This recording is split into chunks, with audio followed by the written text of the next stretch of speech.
ನಮಸ್ಕಾರ. ಇದು ಅತ್ತೆ ಸೊಸೆ ಕೈ ರುಚಿಯ ಪ್ರೋಗ್ರಾಮ್. ಇವಾಗ ಬೇಸಿಗೆ ಆಗೋದ್ರಿಂದ ಮಾವಿನಕಾಯಿ ಹೆಚ್ಚಾಗಿ ದೊರಕೋದ್ರಿಂದ ಮಾವಿನಕಾಯಿ ಚಿತ್ರಾನ್ನ ಮಾಡೋಣ ಅಂತೇಳಿ ನಿರ್ಧಾರ ಮಾಡಿದ್ದೀವಿ. ಇದು ಡೆಕೋರೇಟ್ ಇಟ್ಟಿದ್ದ ಮಾವಿನಕಾಯಿ ಮತ್ತು ಕಾಯಿ ತುರಿ, ತುರಿದಂಥ ಮಾವಿನಕಾಯಿ ತುರಿ, ಕಡಲೆಬೇಳೆ, ಕೊತ್ತಂಬರಿ ಸೊಪ್ಪು, ಸಣ್ಣದಾಗಿ ಹೆಚ್ಚಿದಂಥ ಹಸಿಮೆಣಸಿನ್ಕಾಯಿ, ಕರಿಬೇವು, ಕಡಲೆ ಬೀಜ, ಒಗ್ಗರಣೆಗೆ ಎಣ್ಣೆ, ಇಂಗು, ಪುಡಿ ಉಪ್ಪು, ಅರಿಶಿನ ಹಾಗೂ ಸಾಸಿವೆ. ಇದಿಷ್ಟು ಒಗ್ಗರಣೆಗೆ ಬೇಕಾದ ಸಾಮಾನು. ಇಲ್ಲಿ ಉದುರುದ್ರಾಗಿ ಕುಕ್ಕರಲ್ಲಿ ಅನ್ನ ಮಾಡಿಟ್ಕೊಂಡಿದ್ದೀವಿ. ಈ ಬಾಣಲೆಗೆ ಈ ಥರ ಎಣ್ಣೆಯನ್ನು ಹಾಕ್ಕೋಬೇಕು.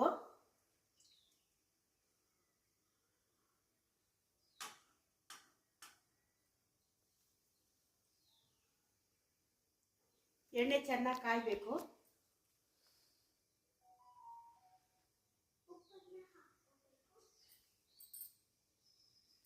ಕಾದ ನಂತರ ಈ ಥರ ಇಂಗುವನ್ನು ಹಾಕ್ಕೋಬೇಕು. ಇಂಗು ಹಾಕಿದಷ್ಟು ಮಾವಿನಕಾಯಿ ಚಿತ್ರಾನ್ನ ತುಂಬ ರುಚಿಯಾಗಿರುತ್ತೆ.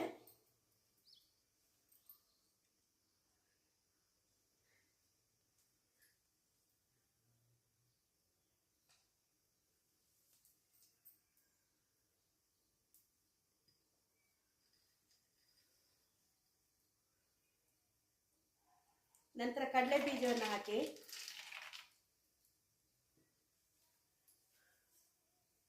ಸಿಮ್ಮಲ್ಲಿ ಇಟ್ಕೊಂಡು ಕಡಲೆ ಬೀಜ ಸ್ವಲ್ಪ ಕೆಂಪಗಾಗಬೇಕು.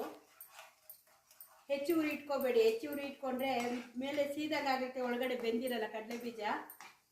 ಮತ್ತು ಕಡಲೆಬೇಳೆ ಸ್ವಲ್ಪ ಈಗ ಬಾಡಿಸಿದ ನಂತರ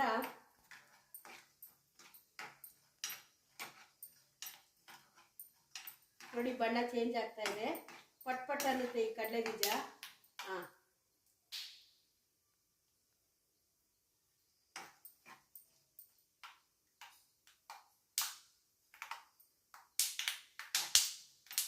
ಈ ಟೈಮಲ್ಲಿ ಕಡಲೆ ಬೇಳೆಯನ್ನು ಹಾಕಬೇಕು.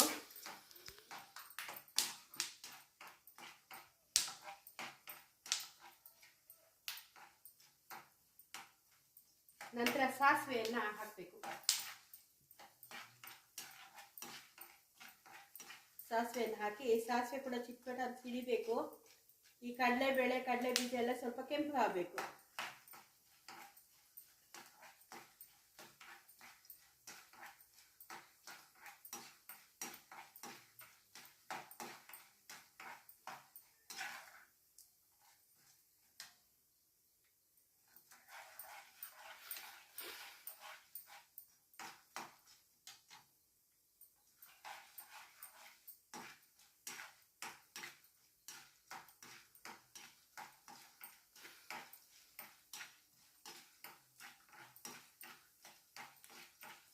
ನೋಡಿ ಈ ರೀತಿ ಕೆಂಪಗಾಯ್ತಲ್ವಾ ಕಡಲೆ ಬೀಜ ಕಡಲೆಬೇಳೆ. ಈ ಟೈಮಲ್ಲಿ ಹಸಿಮೆಣಸಿನಕಾಯಿ, ಸಣ್ಣದಾಗಿ ಹೆಚ್ಚಿಕೊಟ್ಟ ಹಸಿಮೆಣಸಿನಕಾಯಿ ಮತ್ತು ಕರಿಬೇವು,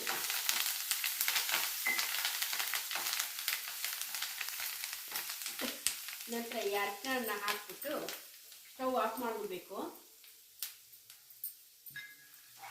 ನೋಡಿ ಈ ರೀತಿ ಬೆರೆತ ನಂತರ ನೋಡಿ ಕೆಂಪಗಾಗಿದೆ. ಈಗ ಈ ಮಾವಿನಕಾಯಿ ತುರಿಯನ್ನು ಹಾಕಬೇಕು. ಮಾವಿನಕಾಯಿ ತುರಿ, ತುರಿದಿಟ್ಕೊಂಡಂಥ ಕೊಬ್ಬರಿ,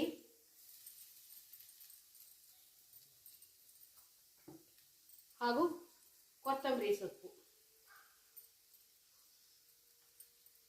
ಯಾವುದೇ ಕಾರಣಕ್ಕೂ ಸ್ಟವ್ ಉರಿ ಇರಬೇಕಾದಾಗ ಮಾವಿನಕಾಯಿನ ಹಾಕಿ ಹುರಿಬೇಡಿ. ಹುರಿದಾಗ ಏನಾಗುತ್ತೆ, ಈ ಹುಳಿ ಪದಾರ್ಥ ಏನಾಗುತ್ತೆ, ಕಹಿ ಆಗುತ್ತೆ. ಅದಕ್ಕೋಸ್ಕರ ಸ್ಟವ್ ಆಫ್ ಮಾಡಿದ್ಮೇಲೆ ಈ ಮಾವಿನಕಾಯಿ ತುರಿ, ಕೊಬ್ಬರಿ ತುರಿ, ಕೊತ್ತಂಬರಿ ಸೊಪ್ಪು ಎಲ್ಲವನ್ನು ಮಿಕ್ಸ್ ಮಾಡಬೇಕು. ನಂತರ ಈ ಪುಡಿ ಉಪ್ಪನ್ನು ಒಗ್ಗರಣೆಗೆ ಮಿಕ್ಸ್ ಮಾಡಬೇಡಿ. ಮಿಕ್ಸ್ ಮಾಡಿದಾಗ ಏನಾಗುತ್ತೆ, ಈ ಕೊಬ್ಬರಿ, ಈ ಮಾವಿನಕಾಯಿ ತುರಿ ಎಲ್ಲ ಹಾಕಿರ್ತೀವಲ್ಲ, ಅದಕ್ಕೆಲ್ಲ ಉಪ್ಪು ಅಂಟ್ಕೊಂಡಾಗ ಏನಾಗುತ್ತೆ, ನೀವು ಅನ್ನಕ್ಕೆ ಹಾಕಿದಾಗ ಅದು ಸರಿಯಾಗಿ ಮಿಕ್ಸ್ ಆಗಲ್ಲ. ನೀವು ತಿಂದಾಗ ಕೊಬ್ಬರಿ ಸಹ ಉಪ್ಪಾಗಿ ಕಾಣುತ್ತೆ. ಆದ್ದರಿಂದ ಅನ್ನ ಮಾಡ್ಕೊಂಡಿರ್ತೀವಲ್ಲ ಬಿಸಿಯಾಗಿ, ಆ ಅನ್ನಕ್ಕೆ ಸ್ವಲ್ಪ ಉಪ್ಪನ್ನು ಹಾಕ್ಬಿಟ್ಟು ಚೆನ್ನಾಗಿ ಮಿಕ್ಸ್ ಮಾಡಿಕೊಂಡು ಈ ಒಗ್ಗರಣೆಯನ್ನು ಹಾಕಿ ಮಿಕ್ಸ್ ಮಾಡಿದಾಗ ಕ್ಲೀನಾಗಿ ಅದು ಹೊಂದ್ಕೊಳ್ಳುತ್ತೆ. ಈಗ ಸವಿಯಾದ ರುಚಿಕರವಾದ ಮಾವಿನಕಾಯಿ ಚಿತ್ರಾನ್ನ ರೆಡಿಯಾಗಿದೆ. Please like and subscribe and follow my page. Thank you.